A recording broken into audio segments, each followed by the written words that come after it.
All right, I'll call the February 27th Parks and Recreation Committee to order. I'm Commissioner Nick Scull. To my right is Commissioner Anthony Prusi. To my left is Cheryl's not here. Cheryl. Couldn't remember who wasn't here. Matt Canlin, our Township Manager, Pat Stacio, our Director of Parks and Recreation, and Alex Baumler, our Township Attorney. Are there any announcements? There are none. Okay. All right, I'm ready to hear the monthly reports. Could I have the Parks and Recreation report, Mr. Stacio? Nope. Sorry, one quick thing. We go with the minutes. Oh, I'm sorry. Right. Okay, you do it? I had one question, and wow. it might be stupid. Item 5A 1-2, the second bullet point down. Was it a foul shooting contest or a foul shooting contest? Spelled correctly. Are you a newbie? Oh, it is FOWL. Yeah, we So have it's a correct. foul shoot if you won the most, baskets, you won a turkey for Thanksgiving. Okay, all right. You must be new around here. Otherwise, great. It's a very popular event. Yeah, it's Right. awesome. Glad we have it. All right, otherwise. Okay, move them into the record. Parks and Recreation report now. Thank you, Commissioner. A couple highlights for the report, then I'll be happy to answer any questions. On the administrative side, I continue to communicate with Simone Collins and others about the draft master plan, which we're going to talk about a little bit more here for Woodlawn Park. We did purchase or order most of our capital improvements that were scheduled for 2023. We've already received some. We're waiting on some others. Continue to complete all of the documentation related to 2 DCNR grants, both for Farmstead Park, actually. I'm sorry, they're 2 separate grants. One is for Farmstead Park and one is for Woodlawn Park for DCNR. And then also we're communicating with Monco about the 2040 grant for Farmstead Park for the structure improvements. On the recreation side, our assistant director is bringing a new event to Masons Mill Park. We're going to run a pickleball tournament in mid-April. I forget the number of folks that we have registered, but we have 40 registered so far. We're expecting to get between 100 and 200. So that'll be a new and exciting event that we're trying for the first time. Our Golden Age Club continues to meet and go on all of their trips. That's the club open to seniors, resident or non-resident. They have monthly meetings and they attend, if they so desire, anywhere between 15 and 20 trips a year. It's a great event. We have several hundred people in that event. And our winter programs that Kate and Jen, our recreation assistant, offered this year, most of those programs filled immediately. We have some that didn't fill, but still ran very successfully. And on the maintenance side, oh, I'm sorry, one more special event. We did hold a polar prayer dance, polar bear dance in February, polar prayer prance dance. We're going to rename that.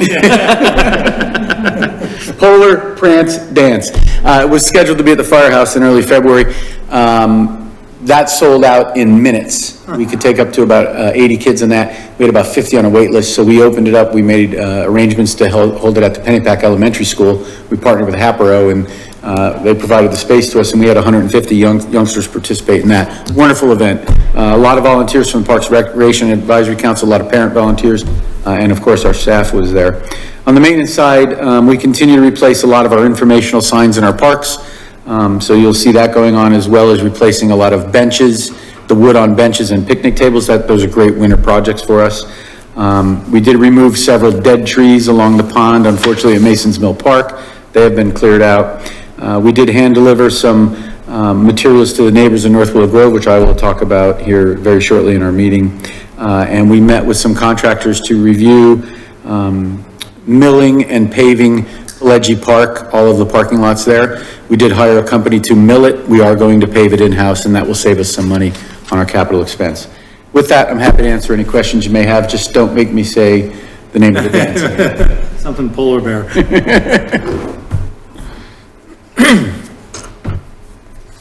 Anything to say? No, excellent work as always. Lots going on. I wanted to ask that senior citizens, are they still meeting at Erzgebirge? They are, yep. That's a big crowd.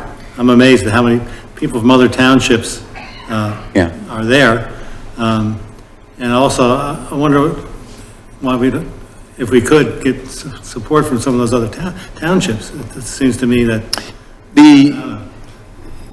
At our height, our Golden Age Club had about 750 members. Now, last year, we were in the 500s, so we're down a little bit, and COVID had an impact on that. As other communities do have Golden Age Clubs, or they have senior centers or other things, and some of those folks that are in ours belong to all of theirs as well. But we seem to have a very popular one. It's a very outgoing, gregarious group.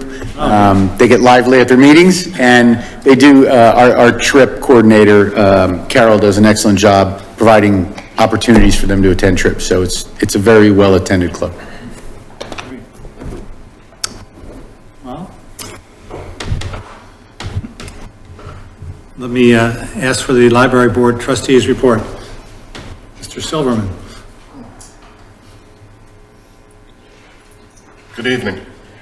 My name is Jay Silverman. I am pleased to represent the Board of Trustees for the library at the meeting tonight. A couple of things I wanted to just touch base on. And again, if you have any questions, I'll be glad to answer any questions or possibly defer to Margie if it's beyond my scope. To start off with the patrons, excuse me, patron count was up about 9% in January 2023 as opposed to January 2022, 32,000 versus roughly 29,000. So we are getting a lot more attendance, which is great. I personally wanted to thank you all for your support. The public restroom project has been completed, renovation, and thank you again for that. There's another project that we're working on to install new shelving in the quiet room. That will hold the local history collection and also the adult literacy workshop workbooks. So that hopefully will benefit the wider community. In that same vein, Representative Gent's staff has established regular hours at the library from noon until 2 p.m. on the fourth Friday of every month. So for constituents who aren't able to get to her office or see her other ways, she is going to be at the library, and that was again very well received. The library is fully staffed. Finally, we just hired a new part-time assistant librarian and a part-time librarian just this month, so we are now fully staffed.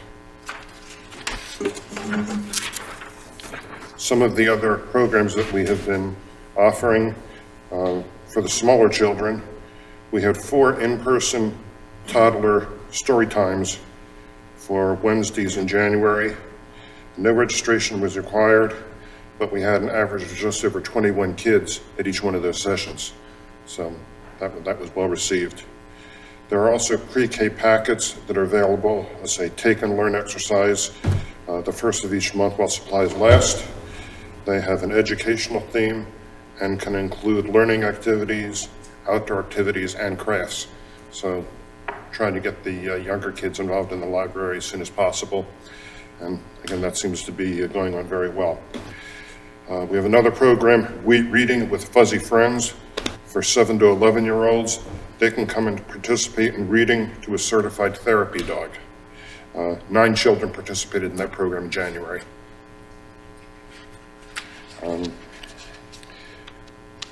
We have STEM takeouts available for school-age children. It's a great opportunity. They can have fun and learn about science experiments and how and why things happen. Again, that's on a request basis, but it's available. For the little bit older kids, the teens, there is a program out there. I don't know if you're familiar with it, for the kids to read 100 books before they graduate. They can read what they want, when they want. There's no fixed timeline. There's no fixed book list, but we are encouraging that. And there is a link for that on our website. Yeah, there is a link for that on our website, so that will be available to everyone. There's also a link to register at the teen afternoon. It's an opportunity for students to volunteer while having fun, maybe do some reading. That link again is also been available on our website. For the adults, we have craft supply kits available while supplies last, so they can partake of those.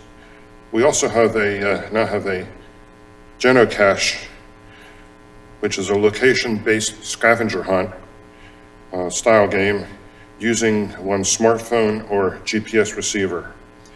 Ours is registered with geocaching.com, so they can log in and participate from anywhere. But it's a scavenger hunt game based on geography. And that pretty much wraps it up. Again, thank you for your support of everything that's going on in the library. Sure. Do you have any questions? Yeah, I saw in the report that the Friends of the Library made about $10,000 on their New Year's event. And I wondered if, has that money been earmarked for anything, or are we just holding it? Yeah, I have to ask Margie that. That's what purchased the new shelving for us in that quiet room. We were able to buy an upgrade to our beautiful shelving now that the Friends provided that funding. Oh, great, great. Well, no further comments. Let's move on to new business. I'm sorry. Move on to old business. The Woodlawn Park Master Plan. Thank you, Commissioner. I'd like to ask the committee to move forward for the March 6th meeting to approve the master plan, which was submitted by Simone Collins' team. I'm not going to go through all of the details. We did that last month. However, the master plan, which you have seen, the draft master plan, is full of all of the input that came from all of the residents. In February, we presented the master plan to the public.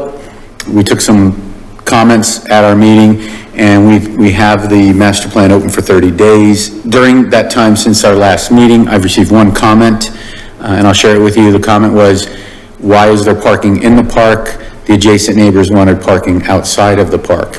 I responded to that comment. That comment was true at the time. That was very early in the process. Once we've developed the plan and everything that was going into the plan, the neighbors then came back, the adjacent neighbors and others said, we don't want vehicles parked in front of our houses and blocking our driveways. We want some parking in the park. So that's why the parking is in the park. And I did respond to that resident that had that comment. But I'd like to move this forward. I've broken the plan into 3 phases. Total, if we built out what is in the draft plan, we're looking at about we're looking at $10,491,900. What I'm going to be asking for is to approve the entire plan. However, phase 1, I want to move fairly quickly on. Phase 1 is $3.8 million and $5.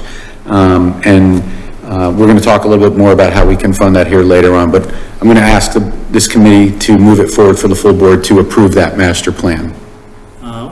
Will the 30 days be up by the? It'll be up on March 6th. Yeah. Yes. None of my residents have contacted me, and I'm thinking maybe people would be contacting me and, having second opinions, I don't know.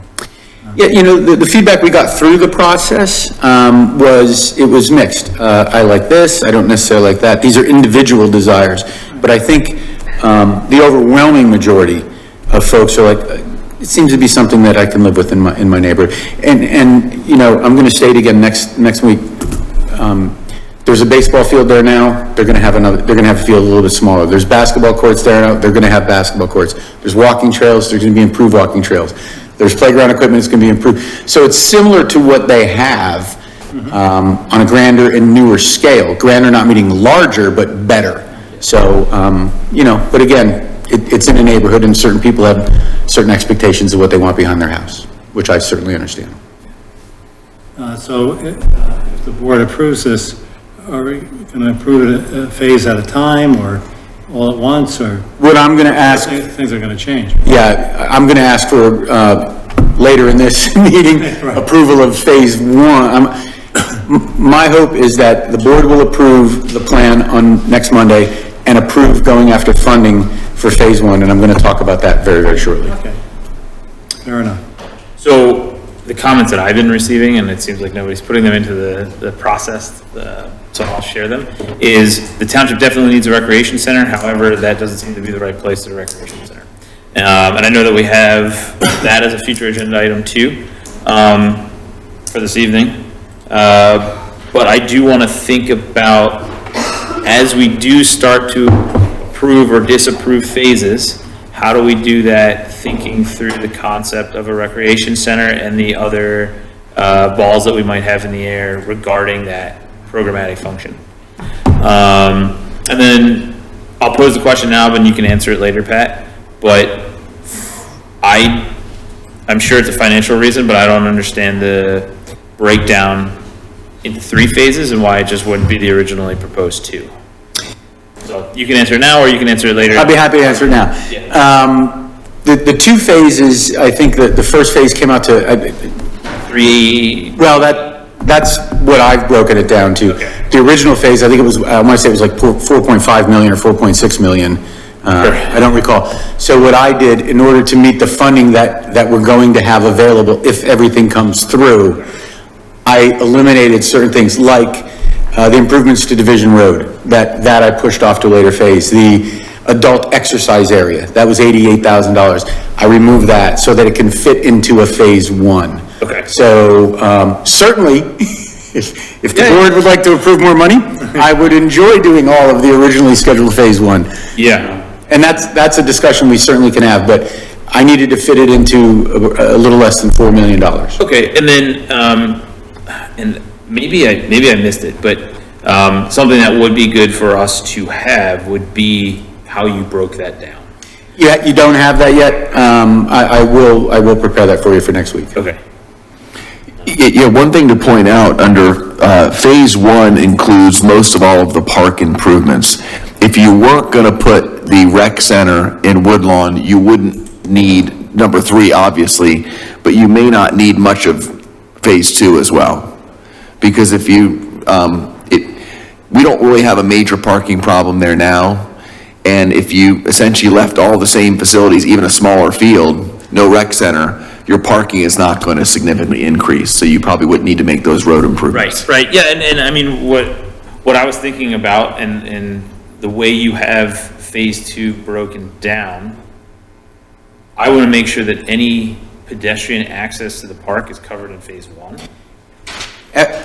Yeah, so, I will give you more detail. What I can tell you that will come out will be the what I'm planning to remove is the adult exercise area. Yep. The road improvements on Division, half of the plantings that will go in the park, trees and shrubs. Nothing that, the plantings that are, for rain gardens and buffering will remain, but we're just reducing the number of trees that we're gonna plant in the first phase in the park to try to meet our budget. Sure, So anything that would be affected by future phases. Exactly. It's actually, all of the amenities will be in there except the adult exercise. So all the playgrounds, all the trails, all the ball field, all the basketball court, that's all included in, that I'm proposing to stay in phase 1. Okay, yeah, I mean, the only, it's funny, we keep saying, well, we'll look at this in more detail later, and then we keep asking questions about it, but. That's okay. You specifically having the word crosswalks in there, I just want to make sure that all of the ADA access, all the pedestrian access, all of the vehicular access on the surrounding roads, aside from the renovations on Division, occur in phase 1, so that way it's a fully functioning park. Absolutely. When I say eliminate the crosswalks, it's the raised tabletops on Division Ave. Those will be out. We can still repaint the crosswalks. We can do that. And it still meets all the ADA requirements. Understood. Thank you. So I just wanted to agree with Commissioner Peruzzi about the access on Division. And I think we can get creative with the funding as far as what we can do with the improvements on Division. As far as the tables, the traffic control devices, and, the parking, the increased parking we want to do. So what we're talking about on division is not funding it in phase one, the division improvements and the tabletops for the crossing, but going after a transportation grant to assist us there. That's it. Okay. Okay. Thank you. I knew you had a thought process. All right, well, So I'd like it, if the committee so feels, move it forward for March 6th. Okay, thank you. absolutely. No objection to that. Now, jumping down to new business, the draft proclamation for Arbor Day. Yes, thank you, Commissioner. We applied for Tree City USA. We were denied in our initial applications, and I think it was for two reasons. One is we did not have a proclamation, which is before you, so I'm going to ask you to move that forward. And the solicitor assisted with, I provided the information, the solicitor made some corrections or changes to it, and it's before you. And the other thing that we did not do to their satisfaction was document all of our dollars spent.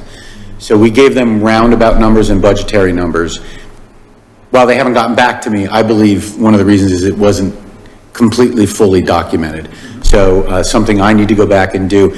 I'm fearful that we're going to reapply and not get in for this year. But now that we know the way, now that I understand a little better how you have to document what they're looking for, we'll do that throughout the year and we'll be able to reapply next year. So hopefully we'll get in, but if not, we'll make another application. But this is a mandatory requirement. What expenses do you have to document? I provided them how much we spent on trees, about how much staff hours we spent on trees, either removal or tree care or tree plantings. But I don't have specific number of volunteer hours that we've done completely. I didn't break down the cost per man hour for the different rates that we have. I provided our budget for tree planting, but not necessarily all of the trees that we did plant and all of the shrubs that we planted. And I didn't provide species as well. I don't know that that's what was missing, but the returned email I got seemed to indicate that those are some of what was lacking on our end. Okay. Understood. Can we move this forward for March, please? I always have to ask them. Sure. Thank you. Come on, Anthony, help me out. Hey, this is your show, Nick.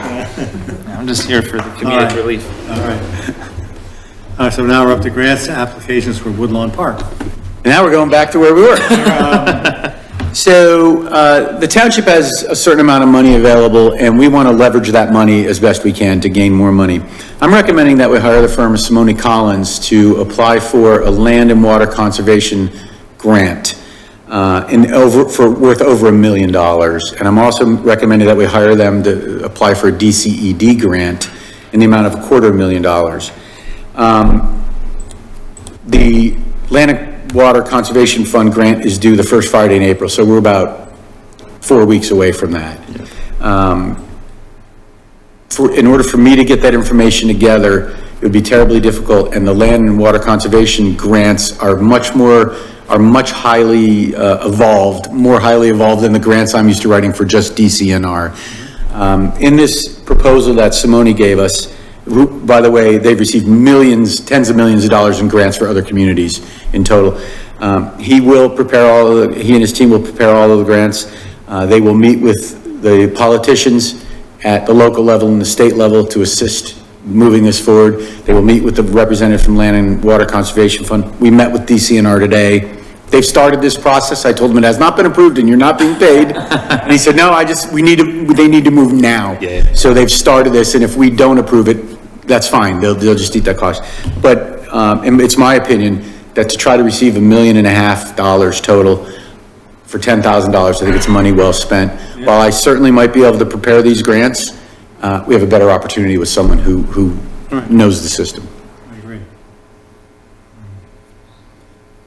So, Do we have the 10K? Where's that coming from? So, one place we can take it from, I'm going to assume, is the bond issue for Woodlawn Park. We have about $1 million or a little over $1 million left somewhere in that area. I would recommend we spend the 10K out of there to apply for these grants.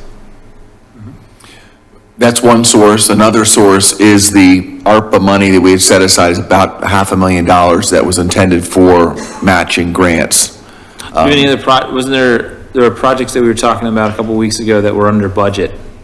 Do we do we have anything under budget enough where we can just take it from an allocation somewhere else, so we don't have to dig into our? Yeah, in some of our parks projects, and I need to look at this again with the manager and Randy, I think there's some that came in under budget. There's certainly some that came in under budget. There may be one or two that are gonna come in slightly over budget. So we need to balance those out and see what we have left. But I think in the end, there's funds available to make. Yeah, because, I mean, yes, valued, service, we should definitely do it. I mean, the return on investment on this is huge, but if we could just, find 10K in a sofa cushion somewhere and pay for it that way, out of something that we've already budgeted for parks, that would be ideal. Sure. And if not, we can look at other options. I think we're coming under budget on several of our items, so we should be able to. And I've never looked at costs for this service. Is this a reasonable cost? And especially it being lump sum, I'm always skeptical of lump sum costs. It's higher than he would charge if we approve this in early January or in December. The time crunch, he said, Pat, I'm gonna work nights and weekends on this now. And I can tell you from personal experience, it's a 40 to 50 hour application. Now, I've not done a land and water conservation application, so I'm gonna assume that's even more. So he's got a 3.5 week, his team's got a 3.5 week window to get this application. So he usually charges about between $3,000 and $3,500 per grant. So this one's a little bit more, but again, we're putting him under a crunch.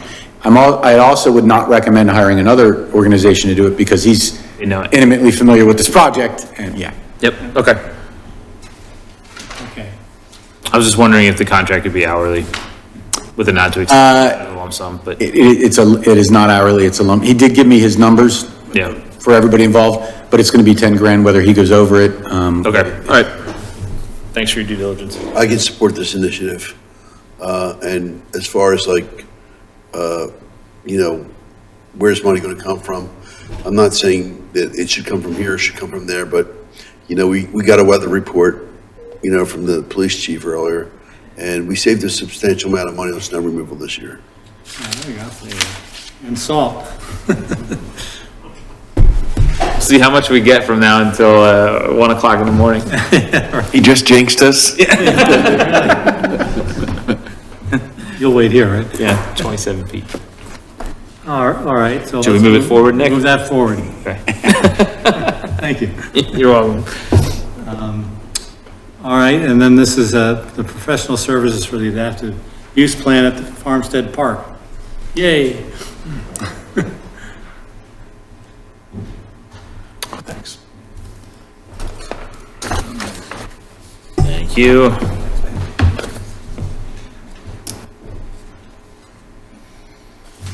Thank you, Commissioner.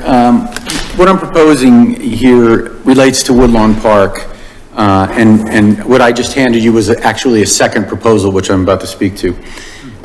Woodlawn Park does include a community, I'll call it a recreation building. It's not a community center. I don't want people to get the wrong idea.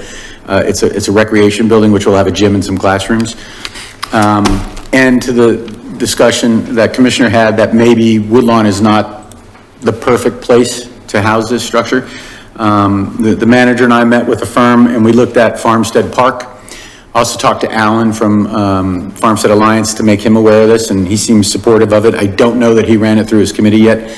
But what we're talking about is getting a price of $10,000. By the way, both firms came in at $10,000. That's our lucky number tonight. This meeting is brought to you by the number 10. And the scope of this project would be to look at the barn, evaluate the structure, and we have a lot of reports on the barn, which we can share. Evaluate what it would take to convert the barn into a usable indoor space, which would include perhaps office area, storage, restrooms, classrooms, and then attaching a gymnasium and locker facilities to that barn. We've measured it, it can fit. It's tight, but it does fit. Sorry, you said attach. Do you mean Addition. an addition? In addition to it, Okay, yeah. alright. So you would walk through the barn and then into the gymnasium, so to speak. You might go down a little hallway at the back side of the barn, the west side, and you would see locker rooms and then a gymnasium. Okay. We talked about it has to conform to the nature of the area, what the buildings look like. It won't be a metal-sided building. Sure. So the proposal is to evaluate if it's possible, just looking at the grounds and the topography, and is it an adaptive reuse that can work?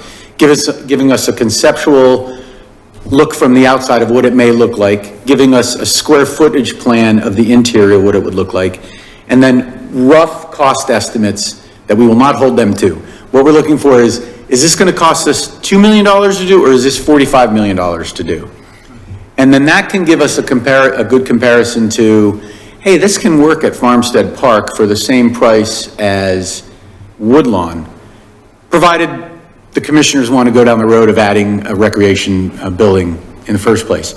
So my recommendation is that we spend the money, and what if the board moves forward, I'll vet the two firms and make a recommendation to you as to which firm we should hire. I can tell you that both have done this in several locations in the surrounding communities, not necessarily in Montgomery County or in Upper Moreland, but they have done it in Montgomery County. The latest was actually at Villanova University.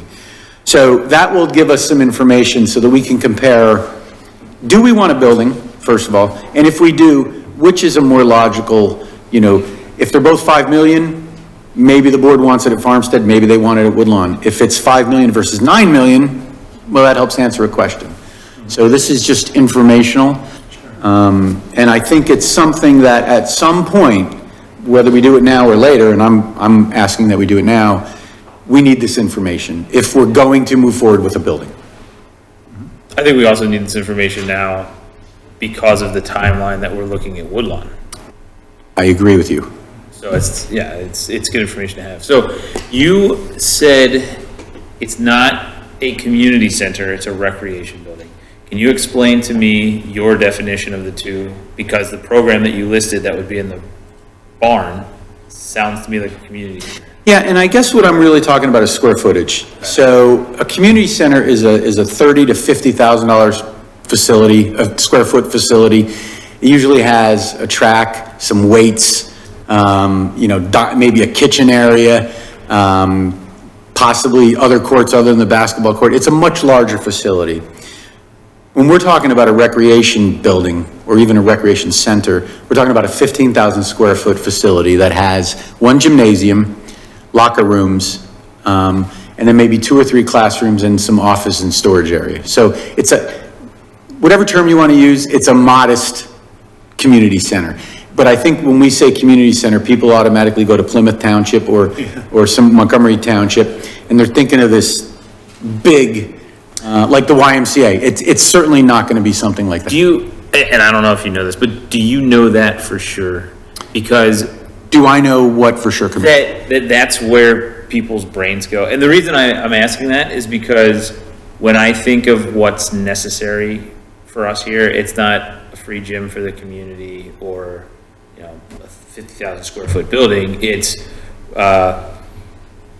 rentable conference spaces, a spot where if you wanted to have a kid's birthday, you could rent a larger open space, a gymnasium, lockers, all that stuff. That's part of it too, but it's more of like a smaller, usable, how many? Utility room. Civic center. like a small, damn, I can't think of the word. Well, it escaped me, but you know what I'm drawing at, right? I'll tell you, there's 2 reasons why I think the word community center puts some angst in some of our residents. One is our 2007 open space and recreation plan talks about a community center. And a number of our residents who were on that panel in 2007 are still in the community. And when they hear community center, they're thinking, we were talking about a 40,000 square foot building then that had multiple gyms. It had a top running track. It had weight room. So I think a lot of folks hear that term and go that way. And a lot of those members are involved in some of our youth groups. And I think that's the talk. The second part is when we talked about a community center, we were using that term at Woodlawn. They said, oh my gosh, we're going to draw people from all over to come to this. Yeah. And I think if we have a recreation building or a recreation center, whatever we want to call it, Peter Simone said it's a clubhouse. I think it's a little bigger than a clubhouse. It would not, this is not for non-residents. This would be, we're going to program it for our recreational needs. we have a policy in this township recreation department that if you want to use our facilities, 75% of your group has to be from Upper Moreland, otherwise you can't get it. Yeah. So it's not going to be, you know, Abington versus Cheltenham in our facility. It's going to be mostly residents. Okay. Maybe the youth groups will have a basketball game where they're playing a team from Abington, which is kind of what happens at all of our fields right now, but it certainly will not be reservable by other groups. So I'm not sure what we want to call it, but whatever we call it, we need to define it so that people know what we're talking about. And Yep, that's okay. why I've been using the term recreation building. Yeah, that makes sense. So which is bigger? Community center is bigger than the recreation building, in my mind. It's similar to what is a tot lot versus a neighborhood park versus a community park. And so when you use the word community park, that's usually a much larger park that attracts people from, you know, a 5 to 10 mile radius. I think a community center attracts people from a 10-mile radius. I think a recreation building doesn't. And is that big enough for what people are dreaming of? I'm sorry?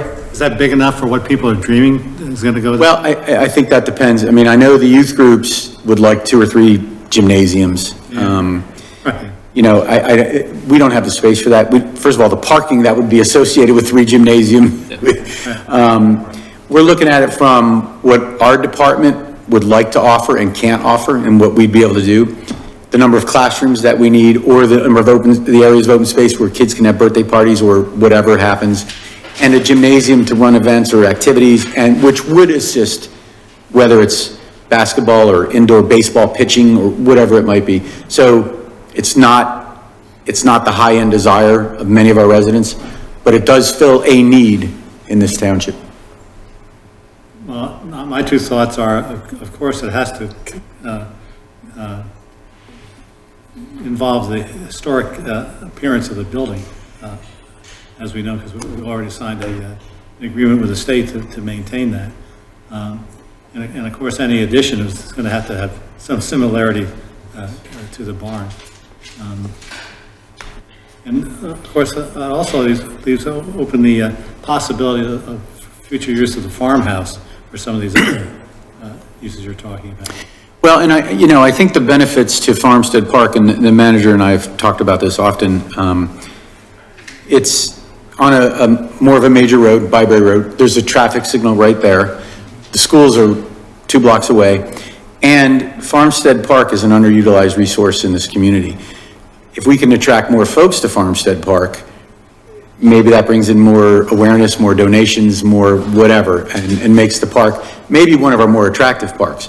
Both Woodlawn and Farmstead are surrounded by neighbors. They're in neighborhoods. So both present the same challenge to us and to the neighborhoods. I think also on Farmstead Park, just to add what Pat said, the tough nut we've been trying to crack at Farmstead Park is what do you do with the buildings? Yep.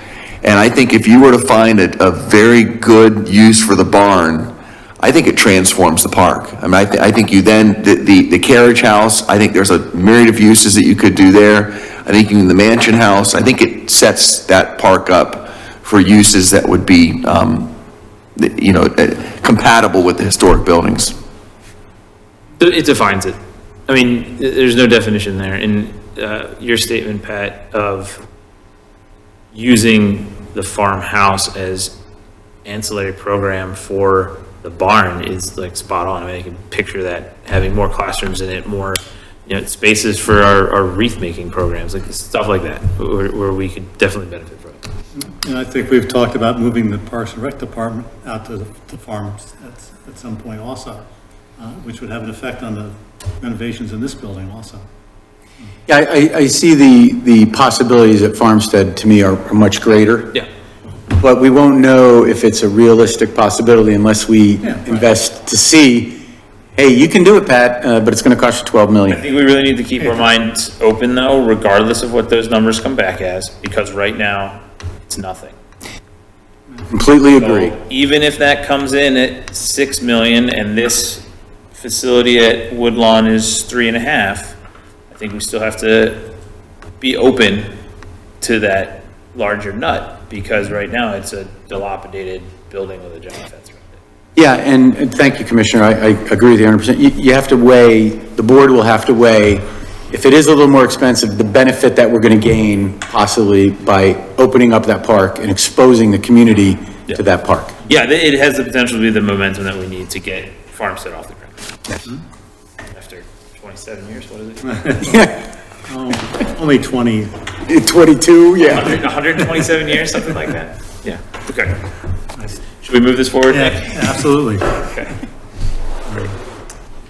All right, well, that takes us down to other parks and recreation items. Yes.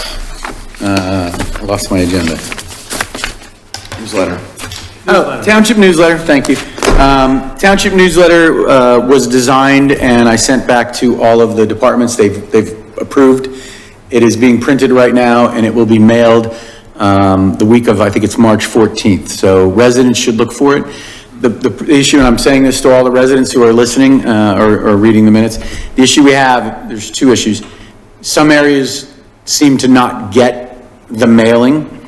We, saturate the carrier routes in Upper Moreland, which do bleed into Abington and Horsham, and people call and say, you're wasting money doing, it's actually cheaper for us to saturate. So I just confirmed all of our carrier routes in Upper Moreland Township. They're all confirmed, every address is in there. Sometimes the newsletter doesn't get mailed to certain neighborhoods. I don't know the reason. It gets to the post office. So that's one issue. The second is sometimes folks throw them away not realizing what it is. So if some people don't get it or don't receive it by the third week or fourth week of March, they can call us. We will mail them one. We do have a list of several hundred residences who seem to not get it often, and we mail them out. So they can certainly call and we will take care of it. It is also going to be online in about 2 weeks. Perfect. Yeah, the post office. Remember when they used to deliver a letter in 2 days? Doesn't seem to be happening anymore. Let's not turn this into a manufacturing session. We need them still for 2 more weeks. Yeah, we need the post office, let's go. Okay. All right, and the last thing is the North Willow Grove Neighbors Meeting.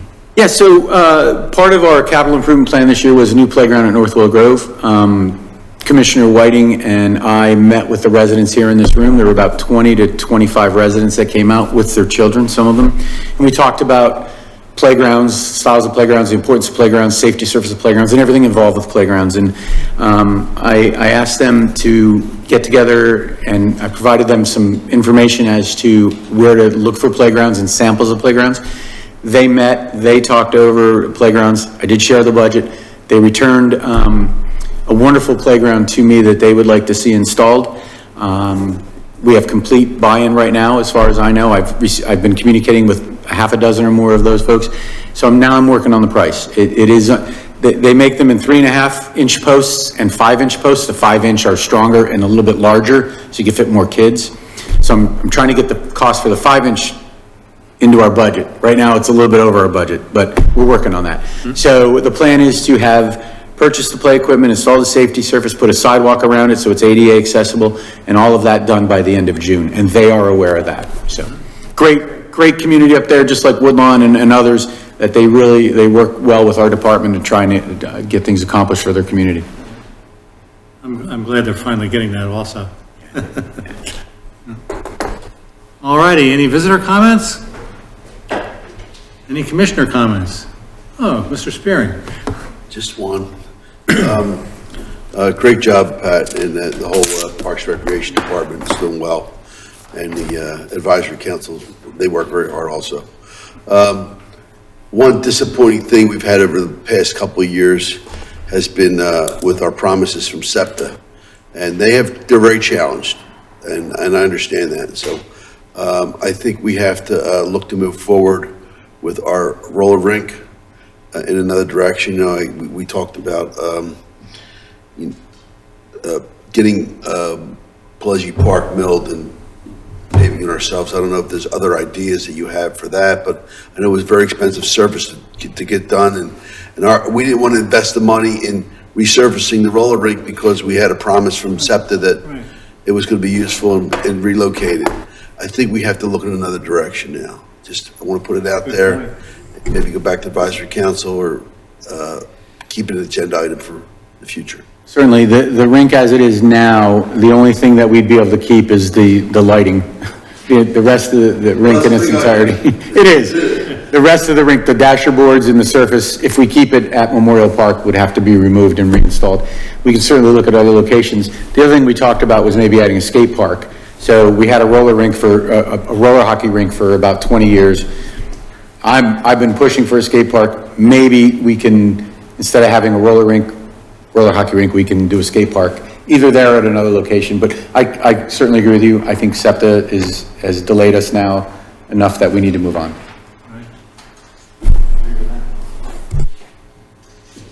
Any other comments?